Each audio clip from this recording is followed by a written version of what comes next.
I feel like on The Breakfast Club, they do like things to play out on air. And so that's an argument that can be had, but it's also part of, I think, the allure of the show has always been people feeling like part of it. Former Breakfast Club personality Angela Yee stopped by Fox 5 DC, where the now midday host weighed in on the ongoing drama surrounding hip-hop's most dangerous morning show.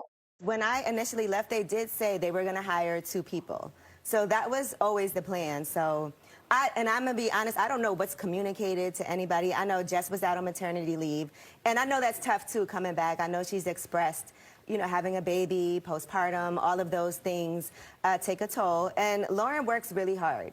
And Jess does too, like she's on the road. And I think part of why they hired her was because of that. Like she does comedy shows, she goes on the road. That adds a lot to the show. Has a strong following. Yeah. But I think a lot of times it is social media that tends to get people riled up. It's outside forces. It's not what's in the room, and that's what makes tension sometimes build. But what is good is when you can have a blow up and then work through it. And so we just have to see it publicly play out. But I think it looks like they're really working through it. And I feel like this can be an advantage because a lot of people can relate to blow-ups in the workplace, and then how do you move forward from that? Because sometimes the resentment can just build and build and build, and then everything falls apart. But if you can catch it early on, that's a good way to make sure, let's squash this. So if you knew that they were going to the 2 people or 2 women model, I don't know if it was 2 women, but 2 additional people, how is it that didn't get communicated to Jess Hilarious, or at least it appears that way? Well, I'm not sure what they communicated, but I know the plan always was, even when I was there, they were like, we should add another person. Okay. And so it was always like, okay, we're going to hire 2 people. And I feel like they've said that.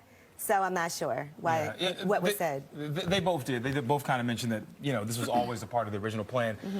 Somehow it was a shock factor. Something went wrong. Got lost in the sauce. There was a breaking down of communication, and then she ended up blaming Charlemagne and of course DJ Envy for not protecting her in that moment. But then she pointed back to you. Jesus be a fence. I don't find myself tiptoeing through the comments section where some online viewers are led to believe the Fox 5 News anchors are up there being messy. I beg to differ. They're up there doing their job, reporting the news. They don't want no smoke with nobody.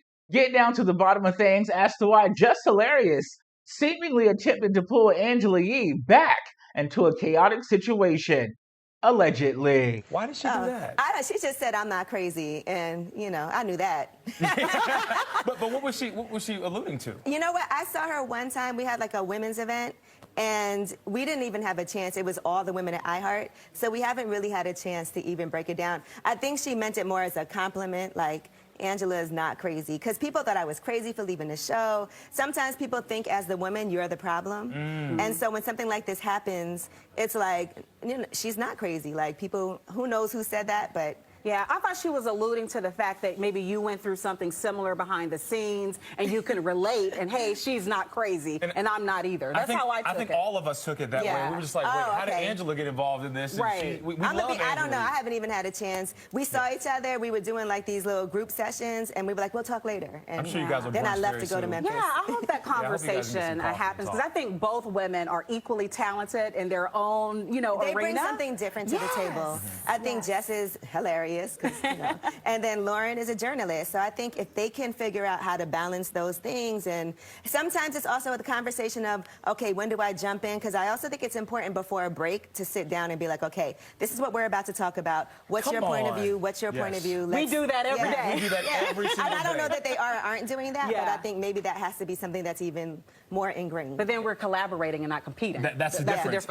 And one of the things that came out of this is just the conversation around, should people in workspaces, particularly 2 black women coming together, should this have been done on air? Should this have been or on social media? Should this have been a private conversation? I feel like on The Breakfast Club, they do like things to play out on air. And so that's an argument that can be had, but it's also part of, I think, the allure of the show has always been people feeling like part of it. And so that show's been around for, 14 years now, 15 years. And so I think that part of what people like is they feel like we want to see the inside workings of what's happening. Yeah, and breaking so that fourth there's wall. nothing more inside. And then I think also Jess publicly put out her live, and so that is what is the reason why. How do you not address it at all? That's right. Because you can't just move on, and people are like, what happened, what happened, what happened? Well, let's let it play out. We are keeping a close eye on this story as it continues to develop. According to the streets, as soon as it dies down a little bit, There goes somebody else pouring a little bit more fuel on the fire. I mean, Antoine, just here to report the news. I don't want no smoke with nobody.